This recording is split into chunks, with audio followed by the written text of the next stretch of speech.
Fala galerinha do xadrez, tudo beleza? Quero mostrar pra vocês hoje uma partida emocionante aqui que aconteceu no Norway Chess, que foi ontem na primeira rodada, tá bom? E essa partida aconteceu entre Arian Tari, o número 2 da Noruega, e Richard Rapport, o prodígio húngaro, que joga demais. E nós vamos falar sobre uma coisa interessante também aqui no final do vídeo. Vamos dar uma olhada aqui. Então o Arian Tari começa aqui com as peças brancas. Ele abre com o peão do rei E4 e o Richard Rapport faz aqui a defesa francesa. D4, D5 e aqui cavalo C3, né? O Ivanchuk diria que é um lance agressivo esse, né? Ele fala que cavalo D2 é mais sólido. Aqui bispo B4, mas aqui essa turma tá muito preparada, né? Então aqui tem preparo de abertura, enfim, a turma estuda muito. O Ivanchuk ele gosta de criar já, no lance 2, no lance 3 ele já está criando algo novo, né? Bom, aqui E por D5, bispo D3, cavalo E7 e agora cavalo F3 desenvolvendo, bispo G4 cravando aí o cavalo, H3, o bispo vai para a segurança em H5 e o Arian Tari faz o roque e colocou o rei em segurança. Cavalo de bem em C6, já existe uma pressão, um incômodo aqui no peão central, o cavalo está cravado. O Arian Tari resolve esse problema jogando o bispo E2 e agora roque aqui pelo Richard Rapport. E nessa posição o que jogar, né? Aqui a gente tem que buscar muitas vezes o desenvolvimento aí das peças, né? Então, de repente, fazer um lance como torre 1 seria um lance interessante. Talvez um lance como o bispo F4, desenvolvendo aí o bispo em direção ao centro. São os lances que manda o manual, né? Os princípios de abertura. O Arian Tari vai para uma ideia bastante ousada aqui. Ele faz o lance cavalo H4. Na verdade, ele está atacando aqui o bispo de H5, propondo algumas trocas. E a ideia dele é que se capturar aqui o bispo, ele consegue continuar protegendo o peão. Talvez com o cavalo aqui por E2. Né? Depois ele volta o cavalo se precisar, enfim. Talvez seja essa a ideia, tentar se livrar desses incômodos aqui para cima do peão. Mas agora a partida segue com bispo por C3, primeiro aqui pelo Richard Rapport, B por C3, agora bispo por E2, dama por E2 e aqui torre E8. Então o Richard Rapport conseguiu aí igualar na abertura já, tá bem. Aí a gente tem aqui bispo contra cavalo, bispo e cavalo contra par de cavalos, mas a estrutura de peões aqui do Arian Tari já não é a melhor do mundo, né? Já tem peões dobrados e tudo mais. Mas tudo bem, ainda tem uma coluna B para brincar. O jogo vai embora. Aqui a partida seguiu com dama F3, uma estratégia bem ousada aqui do Arian Tari, porque o cavalo aqui fica meio sem volta, né? Tirou uma casa do cavalo aqui. No caso, esse cavalo só tem a casa de F5 agora, né? Seria até um bom lance, mas o Richard Rapport não vai permitir isso. Ele segue com dama D7, controlando agora a casa de F5. Bispo D2, Arian Tari vai desenvolver peças, cavalo A5, de olho na maravilhosa casa aqui de C4, torre de A em E1 e aqui cavalo C4 e o bispo volta para C1 em segurança. A5 pelo Richard Rapport, agora temos dama em H5, Arian Tari começa a buscar algum ataque aí na ala do rei, ainda não está muito claro como é que essa dama vai atacar. E o Richard Rapport faz aqui esse lance aqui, uma pancada aqui, uma bomba no tabuleiro, torre A6, né? Que lance maravilhoso aqui do Richard Rapport, preparando já para começar tanto a se defender na ala do rei quanto contra-atacar, né? Então isso aqui é muito legal, esse lance do Richard Rapport, e a gente vê que parece que o Rapport tem um plano aqui, né? E o Arian Tari não deu para entender muito bem o plano dele por enquanto com as peças aqui no canto.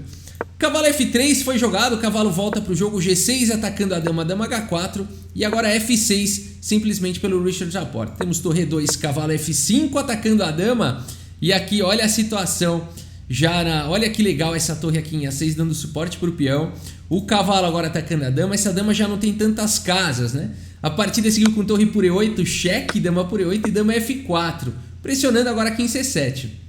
Dama D7 pelo Richard Rapport. Protege aqui em C7, prepara para trazer a torre, torre 1 foi jogado, G5 primeiro atacando a dama, olha aqui todas as peças cooperando, né? Agora a dama está atacada mais uma vez, dama G4 e aqui torre E6, olha que lance legal aqui do Richard Rapport. Não dá para, o Arian Tari não pode capturar agora que esse cavalo não foi lance jogado por conta de torre por E1, né? Esse lance aqui vem com cheque e a dama está caindo na sequência. Então, realmente interessante aqui o lance torre 6. A partida seguiu com H4, o Arian Tari parte aí para um contra-jogo. Aqui a partida seguiu então com torre por E1, cheque, cavalo por E1 e dama E6. Olha só, não dando tempo aqui do Ariantari capturar em G5. Ele tem vários ataques aqui, 3 ataques em G5, apenas uma defesa. Mas o Richard Laporte vai jogando de forma ativa aqui. Cavalo D3 foi jogado e agora mais um lance ativo. Dama E4, não dando tempos aqui pro Ariantari, né? Aqui a questão toda é que tá atacando a dama. E se capturar a dama, não dá tempo de capturar lá em G5 depois, porque o peão toma atacando o cavalo. E é exatamente o que aconteceu na partida. Apesar de que o Ariantari aqui teria uma ideia talvez interessante, que seria o lance cavalo aqui em F4, seria uma ideia também bacana na posição. Aproveitando aqui a cravada do peão, o cavalo está protegido pelo bispo, né? Então aqui depois de, por exemplo, H6, agora sim protegendo em G5, poderia seguir rei H2, C6, F3, provocando aqui em C2, dama por C2, cavalo H5 e tentar um contra-jogo, tentar partir para cima dessa estrutura. Depois de, por exemplo, rei F7, H por G5 seria uma posição perigosa para as negras. Por quê? Se capturar com o peão de H, que seria o mais natural, você pode até pensar em sacrificar em F6 por conta do ataque que vai existir, no mínimo perpétuo você vai conseguir aí, né? Então seria uma continuação possível. Claro que daria para capturar com o peão de F, seria mais difícil, ainda mais complicado. Enfim, estudos mostram aqui que as brancas teriam um jogo bastante interessante. Essa linha aqui ela é bem curiosa também. Claro que depois as brancas recuperam a peça, né? Mas é uma linha bem interessante que mostra que as brancas podem dar bastante trabalho ainda naquele tipo de posição. Aqui seria legal essa continuação, né? Ameaçando o cavalo H5, né? Não dando tempo, por exemplo, do cavalo fugir. Senão o cavalo H5 seguido de cavalo F6 ganha na hora, ameaçando o mate aqui. Se rei H8 ganha a dama, né? Então aqui realmente teria que jogar dama G6 e aí recupera lá o cavalo.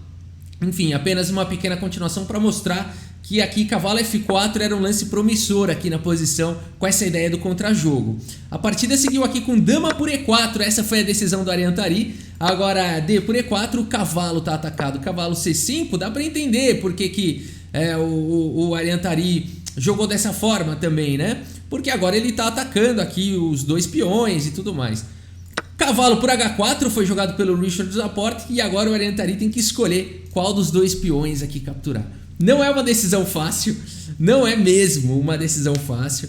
E aqui o Ariantari decide capturar aqui em B7, né? Estudos mostram, no entanto, que cavalo por E4 talvez fosse um pouco mais promissor nessa posição para evitar o avanço dessa maioria de 4 contra 2 aqui na ala do rei. Então se você capturar esse peão, você deixa uma maioria de 3 contra 2, é um pouco mais fácil de segurar.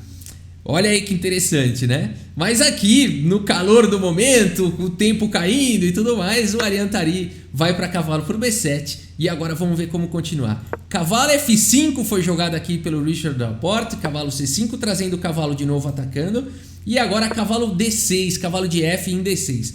Olha que legal essa ideia do Richard Laporte. Ele deixou aqui os cavalos, um protegendo o outro, o cavalo protegendo o peão central, tá numa casa clara. E agora a estratégia dele, galera, é a seguinte: 4 peões contra 2, vai criar peão passado, vai criar 2 peões passados. Isso daqui é terrível jogar contra isso. O Ariantari tem problemas sérios na posição. Ele tenta parar os peões aqui com o lance G4. O Richard Laporte fala, eu chego lá. Rei F7, rei G2, rei G6, A4 e agora sim H5, ativando a maioria. G por H5, rei por H5, rei G3 e aqui F5. E como é que você vai parar agora esses 3 peões aqui contra 1 na ala do rei? Não dá, né? Então aqui o Ariantari já tem que tomar medidas extremas. Ele joga aqui cavalo E6 e depois de F4 cheque, avançando com o batalhão. Bispo por F4. Vai ter que sacrificar a peça aí por 2 peões, torcer para trocar os peões e tentar levar para um final. Rei 2 cavalos contra rei seria empate, não dá para dar checkmate. Então acho que tá nessa expectativa aqui o Ariantari. O Richard Laporte faz um lance intermediário aqui, ao invés de capturar o bispo direto. Primeiro o cavalo F5, cheque, joga o rei pro canto, agora ele captura. Cavalo por F4, cheque, rei H6, imune a cheques de cavalo. Quando você consegue colocar o rei aqui distante do cavalo por uma casa na diagonal, esquece, esse rei não vai tomar cheque tão cedo. Vai precisar de uns 3 ou 4 lances aqui para dar cheque. Vamos calcular aqui, ó, rapidamente. Vamos supor que esse cavalo pudesse andar para onde ele quisesse, ó. 1, 2... Precisa de 3 lances para dar cheque aqui, né? Precisa de 3 lances para dar cheque. Então toda vez que você conseguir colocar nessa configuração, você tá salvo de uns cheques aí por um bom tempo. Cavalo E6 foi jogado cavalo E7. Agora cavalo por C7 capturando um peão, rei G5. E olha que interessante esse final, né? A Ariantari tem 3 peões a mais, uma peça a menos. E aqui os peões do Richard Laporte valem ouro, esses 2 caras aqui. Por quê? Porque se ele perder esses 2 peões, mesmo que ele consiga depois capturar todos os peões aqui do Ariantari, isso aqui é um final empatado. Então esses peões valem ouro, rei G2, rei G4, rei F1, rei F3, rei E1. Aqui o Ariantari vai tentar segurar, controlar os peões. Cavalo C8, cavalo E6, cavalo de 8 em B6, cavalo G5, cheque, rei F4, cavalo E6, cheque. E para onde vai o rei agora? Rei G4, mais uma vez o Richard Laporte vai para essa configuração. O rei distante aqui por uma casa, pelo menos por uns 3 lances ele não vai levar cheque. Cavalo C5, rei F3, cavalo B3, cavalo por A4. E aqui D5, disparando com o peão passado, Ariantari. Cavalo de A em B6, atacando o peão D6, avançando. E aqui A4, atacando o cavalo, avançando com o peão passado. Cavalo D4, cheque, rei F4, cavalo B5, protegendo o peão. E aqui, se você quiser dar pause nessa posição e tentar encontrar o próximo lance aqui do Richard Laporte, pretas jogam e ganham, vale a pena nessa posição, é muito bonito aqui a sequência. E enfim, vários lances são vencedores aqui. Se você encontrou A3, parabéns, já ganha. Se você encontrou cavalo D7, também deve ganhar. Agora, o lance jogado na partida aqui foi cavalo por D6, legal, né? Legal o tema aqui, mais uma vez, né? O cavalo aqui se capturar, o ponto todo é que o peão fica imparável. O rei não vai levar cheque tão cedo e você consegue ir disparando o peão. A partida seguiu com o cavalo por D6 e A3. Então olha só, por mais que aqui tenha ficado com o peão a menos o Richard Laporte, esse peão agora é um peão passado imparável, né? Olha aqui, a gente vai desenhar um quadradinho, ó. Esse é o quadrado do peão, o rei tá fora, significa que o rei não consegue parar esse peão. Tudo bem, você também pode calcular aqui que são dois. Aqui tá fácil de calcular, né? Não precisa nem usar a regra do quadrado. São 2 lances e o rei tá distante aqui 4 lances. E o cavalo não consegue ajudar, galera. Olha só, né? Pra onde é que vai esse cavalo? Não adianta. Se você vem pra cá, o peão avança, não tem como controlar. E se vier pra cá, também não tem. E não tem duplo, né? Porque você tem que tomar cuidado nesse tipo de posição, que às vezes as brancas parece que não vão chegar, mas daí elas dão um cheque e depois vem pra cá, entendeu? Se desse pra dar um cheque, aí a coisa complica. Mas nessa posição especificamente, como tá nessa configuração, não tem cheque, não tem nada. Belíssima vitória aqui do Richard Laporte, né? O Richard Laporte, antes de ir pro relatório, é um cara que tá aqui escalando, galera, escalando. Olha o rating dele, né? O rating dele tá gigantesco. Eu vou entrar aqui no site 2700chess.com, a gente tem a atualização em tempo real do rating. E olha isso, galera, ele tá chegando aos 2.800 daqui a pouco, em dos 2.763.4 aqui. Ele tá ganhando 3.4 de rating, essa é a atualização em tempo real, tá? E ele escalou, galera, 4 vagas aqui, 4 pontos na tabela. Então ele já virou top 10 mundial. Ele tá em 9º lugar, tá acima do MVL por muito pouco, né? Por muito pouca diferença de rating. Mas o Laporte realmente se juntou aí ao top 10, né? Carlsen, Caruana, Dingliren, Nepo, Aronian, Wesley So, o Guiri, Grishuk, Richard Laporte e Maxim Vachier-Lagrave. Olha aí, à frente do Radjabov, Mamediarov, Lener Domingues Pérez, Karyakin, Yanduda, Firuza, Anand. Tá acima de toda essa galera aí. Então realmente tá uma fase muito boa aí o Richard Laporte, depois de alguns anos fora, né? Ele voltou recentemente e tá realmente jogando um xadrez impressionante. E vamos dar uma olhada então ali no relatório aqui do chess.com. E olha que maravilha, né? 99,2% de precisão aqui pro Richard Laporte. Impecável, né? Impecável. Isso com 2 erros, ó. Com 2 erros, o cara me consegue fazer 99,2% de precisão. É porque praticamente todos os lances dele foram os melhores, né? E aqui o Ariantari foi menos preciso. Ele se perdeu nessa partida, né? Aquele cavalo H4, dama H5. Ele não conseguiu meio achar um plano. E o Richard Laporte encaixou muito bem o plano. E foi para um final realmente maravilhoso aí. Uma belíssima vitória do húngaro Richard Laporte. Tá bom, pessoal, é isso. A gente continua cobrindo mais partidas aí do Norway Chess. Espero que vocês tenham gostado do vídeo. Muito obrigado pela sua audiência. Um grande abraço para todos vocês e até a próxima. Valeu! Cavalo H5 no tabuleiro de xadrez. De xadrez.